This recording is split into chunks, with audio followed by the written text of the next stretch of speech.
नमस्कार मित्रांनो मी बाबाराव मुसळे.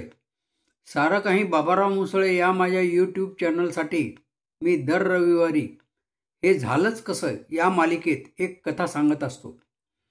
आजही आपल्यासमोर अशीच एक कथा घेऊन आलो आहे. कथेचं नाव आहे पोट्ट्यानं मापलं नाक कापलं. पुन्हा नाव सांगतो, पोट्ट्यानं मापलं नाक कापलं. कथेला सुरुवात करतो. नेहमीच्या जागेवर रात्री जेवण झाल्यावर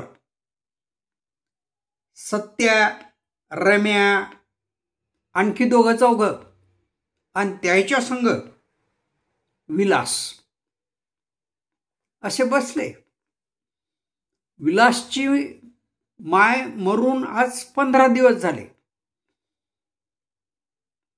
या 15 दिवसात याची बैठकीची जी जागा तीहीच, पण गप्पा अशा फारशा मोकळ्या मोकळ्या मोकळ्या मोकळ्या होत नव्हत्या. कारण विलासची माय काय आणि म्हणजे बाकीच्या यायला त्याचं दुःख होतच. विलासला जेवढं दुःख झालं तेवढं बाकीच्या यायला त्याचं दुःख होतच.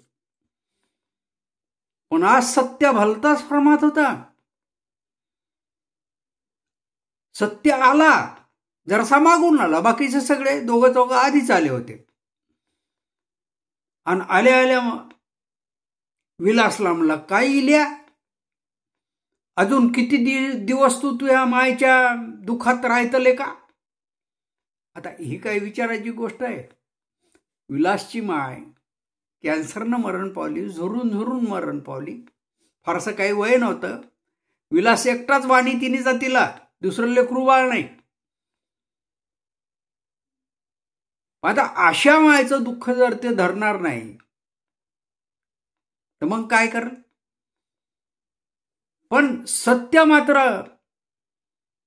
बोलायला आज जरा जास्तच फॉर्मात होता. तो म्हणला, लेका तू तुझ्या मायसाठी, मेलेल्या मायसाठी असा झुरू झुरू मर, आणि तुझा बाप तिकडे तुले दुसरी माय आणायला. हे ऐकून विलासचे डोळेच पांढरे व्हायची पाळी आली. ते म्हणलं, काय काय काय बोलायला तू सत्या, भानावरस का दारू बिरू पिऊन आलास? ते म्हणला, नाही. सत्यही गंभीर झाला. मी दारू पिऊन आलो नाही, मी पेत नाही हे तुले माहिती आहे, पण मी जे बोलायलो ते खोटं नाही. आणि मग बाकीचेही सावध झाले. सत्याला बाकीच्यांनी म्हटलं की काय झालं ते तरी सांग ना. तो काय ऐकलं, कोणाजवळचं ऐकलं, खरं आहे का खोटं आहे? ते म्हणे 100% खरं आहे. विलास म्हणला, ए पाय, लय लांबण लावू नको, काय असेल ते सांग. आणि मग त्यानं काय कशी घटना घडली वगैरे ते सांगितलं त्यानं. आता जेवण यायची गोष्ट. त्याच्या घरी विलासचा बाप आला होता, हरिराम. बायको मेल्याचं दुःख त्यालाही होतच. सत्याचा बाप आणि हरिराम दोघं दोस्तच. दररोज भेटल्याशिवाय त्याला एकमेकाची भेट घेतल्याशिवाय चैन पडत नाही. तीच गोष्ट पुढे चालून मग विलास आणि सत्या याच्यामध्येही चालूच आहे. समजा ती परंपरा. म्हणजे त्या दोघांची इतकी दोस्ती की ताटातला एक घास दोघा अर्धा अर्धा खातील. अशा दोघा दोस्ताच्या गोष्टी सत्यानं त्याला माहीत न होता ऐकल्या. सत्याच्या घरी विलासचा बाप आला. बैठकीत दोघ जण, त्याचा बाप आणि विलासचा बाप बसले. सत्या जरा पलीकडे होता. पण आतल्या घरातून खिडकीजवळ होता. काहीतरी खुर्चीत बसून आपला पाहत होता, टीव्ही पाहत होता, काय पाहत होता ते त्याचं त्याला ठाऊक. पण इकडच्या दोघांच्या गोष्टी चालू झाल्या आणि सत्यानं कान टवकारले, टीव्हीचा आवाज बंद केला. काय गोष्टी चालू होत्या? विलासचा बाप हरिराम आणि सत्याचा बाप उद्या मोरगावला जाणार आहेत. कशासाठी? मोरगाव हे सत्याच्या मामाचं गाव. सत्याचा एक चुलत मामा रुस्तुम मामा, त्याच्या घरी ते जाणार आहेत. त्याची पोरगी यावर्षी 12वी पास झाली. त्या पोरीला मागणी घालायला जाणार आहेत. कोणासाठी? विलासच्या बापासाठी. पण हे तरी विलास सगट तिथं कोणालाच पटलं नाही. नाही लेका, इतकी कवळी पोरगी, कमी वयाची पोरगी विलासचा बाप स्वतःसाठी कसा मागल? विलाससाठीच कदाचित तो सोयरीक पाहत असाल. पण सत्य म्हणला नाही, मला तसंच वाटू लागलं. पण त्याच्या ज्या गोष्टी चालू होत्या त्या म्या ध्यानानं ऐकल्या. तरी महाबाप म्हणेच विलासच्या बापाले की गड्या ते ठीक आहे, आपण जाऊ, पण पोरीचा बाप तयार होईल का? काऊन तर तुझं वय झालं 40-45चं आणि पोरगी झाली 18-19 वर्ष वयाची. पण विलासच्या बापानं सांगितलं की सगळी खुटी माझ्या हातात आहे त्याची. तुला माहित आहे ना, गेल्या वर्षी आपण त्याच्या एका पोरीच्या लग्नासाठी 5 लाख रुपये दिले का नाही? दिले म्हणे. हो दिले, मीच होतो मधात्री. त्याच्या बदल्यात आपण त्याचं 6 एकर काळीचं रान लिहून घेतलेलं आहे, बरोबर आहे? ते म्हणे हो बरोबरच आहे. आता त्याच्याजवळ किती जमीन राहिली? आता त्याच्याजवळ काय राहिली म्हणे 1 एकरवर नाही तर 1.5 एकर. आता 1 कर. तू त्याला हे सांग की जर तू ही पोरगी देणार असशील तर हे तुझं 6 एकर रान मी तसंच सोडून देतो. आणि जर देणार नसशील तर 6 एकरावर उद्याच कब्जा करतो. हे ऐकून तर विलास सगळे चकितच झाले. हे तर भलतच झालं. विलासचा बाप तर लयच रंगेल भरला. असं वाटलं नाही, नाव हरिराम आणि धंदे हे बायकोले मरून 15 दिवस झाले नाही का लगे चोरी केली निघाला दुसऱ्या. विलासचं डोकं या सत्याच्या गोष्टीनं इतकं बधीर झालं की त्याला काय करावं ते सुचेना. मग त्या सगळ्यांच्या काय काय गोष्टी चालल्या असतील त्याला त्यातलं काही ऐकूही आलं नाही. सगळे जेव्हा गप्पात रंगलेले त्यावेळेस विलास उठला आणि सत्याला म्हणाला, सत्या मी घरी जातो, मी आता बसत नाही, उद्या पाहिजे तू ये, मग आपण बोलू. आणि विलास घरी आला. दुसऱ्या दिवशी सकाळी सत्याही घरी आला. दोघांनी काय ठरवलं काही कळलंच नाही.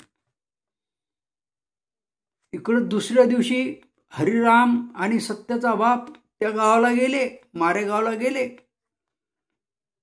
मोरगावला गेले. त्या रुस्तुम मामाची भेट घेतली, त्याच्यावर दाब आणला. त्याला तयार केलं आणि माळा टाकायची तारीखही पक्की करून घेतली. 8 दिवसानं माळा टाकायच्या. वापस आले ते. 2 दिवसानं ही गोष्ट रुस्तुम मामाच्या पोरीच्या कानावर गेली, शिवकन्याच्या कानावर गेली. तोपर्यंत सांगितलं नाही बहादरानं. आणि शिवकन्यानं खरं तर ती बावरलीच. सुरुवातीला काय करावं काय नाही तिला काही कळेच ना. तिनं तिच्या एका सोबतीनीच्या भावाले या बाबतीत विचारलं की काय खरंय.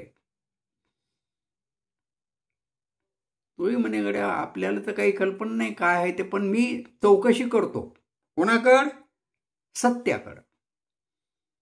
आता सत्याकड चौकशी करतो असं त्यानं म्हटलं, पण सत्या आणि विलास त्याच्या घरीच भेटायला गेले योगायोगानं दोघेही. आणि त्याचं काय मग बोलणं पोरायचं झालं. तो मग घरी येऊन शिवकन्याला म्हणू लागला की तू महाघरी चाल. जो माणूस तुले मागणी घालायला ना त्याचा पोरगा आलेला आहे, ते तुले काहीतरी बोलतो म्हणते. आणि शिवकन्याही गेली, कारण ती बावरलेलीच होती. घरी गेल्यावर त्याच्या घरी गेल्यावर या दोघा तिघांची बैठक झाली. विलासनं तिला काय काय सांगायचं ते सांगितलं. तिनेही तसा होकार दिला. घरी आली. बाप घरात जेवत होता. त्याचं जेवण बिवणं झालं आणि तिनं विचारले की बाबा काय काय गडबड आहे, माझ्या लग्नासाठी काय करायले. बाप म्हणला बाई माईलाच नाही. त्या माणसाकडं 5 लाखात आपलं 6 एकर काळीचं रान आहे मांडून दिलेलं. तुला जर नाही दिलं तर ते रान ते गिळते. शिवकन्या म्हणली बाबा मले द्या, मी नाही म्हणत नाही, पण अदुगर ते रान तुमच्या नावावर करून घ्या. तो खरेदीचा कागद मले दाखवा, तेव्हा मी लग्नाला तयार होईल. लगेच तिचा बाप उठला आणि सत्याच्या बापाला येऊन भेटला. सत्याच्या बापाला सांगले हे असं असं आहे, महापौरीने सांगितलं, त्याच्याशिवाय काही होणार नाही. सत्याचा बाप विलासच्या बापाला भेटला. विलासच्या बापानं ठीक आहे म्हणे, करू आपण, काय हरकत नाही, देईन मी. आणि मग एक दिवस तहसील कोर्टावर जाऊन ते सगळं काय, रजिस्टर कोर्टावर जाऊन ते सगळं काय करायचं ते त्यानं कुटाणा केला. संध्याकाळी आल्यावर तो जो काय नमुना त्याचा दाखला वगैरे काय असेल तो दाखवला पोरीला. कारण रजिस्ट्री केलेलं जे हे असते त्याला भेटायला वेळ लागतो, पण त्याची पावती बिवती असते. दाखवली आणि म्हणले काय हरकत नाही. आणि लग्नाचा दिवस मोठा धामधुमीत. विलासच्या बापानं 4 पाहुणे बाहेरचे बोलवले, गावोगावचे. गावातले 4-6 जण घेतले. नेमलेल्या देवस्थानावर जायसाठी सगळे निघाले. तिकडून नवरी येणार होती, नवरदेवचा बाप, त्याचे काही 4-2 पाहुणे येणार होते आणि लग्न तिथं म्हणजे माळाच घालणार होते. हे सगळे जाऊन पोहोचले तिथं, पण तिथं कोणीच नव्हतं. फक्त पोरीचा बाप आणि तिचा चुलता असे 2 जण, म्हणजे रुस्तुमा. तर ते म्हणे काहो काय झालं, काहून नवरी नाही, कोणी बाकीचे पण नाही. नवरी यायली म्हणे, येणार आहेत नवरी. बाकीच्या पाहुण्याला बोलवलं नाही म्हणे, कशाला उगाच चितंबा फालतू. आणि नवरी यायली म्हणून नवरीची वाट पाहत सगळेजण तिथं थांबले. अर्ध्या घंट्याने एक खरंच कार आली आणि कारमधून आधी सत्या उतरला, मग रम्या उतरला आणि मग विलास उतरला. पण विलास अंगावर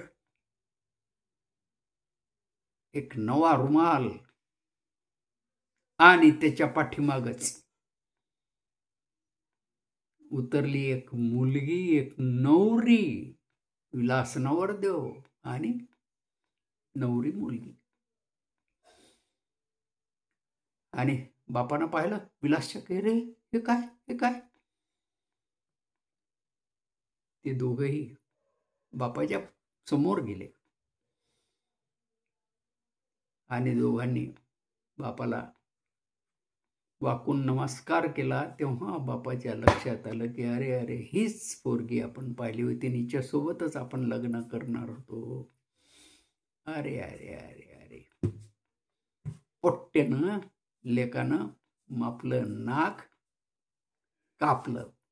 पण प्रश्न त्याला हे पडा होता की हे झालंच कसं.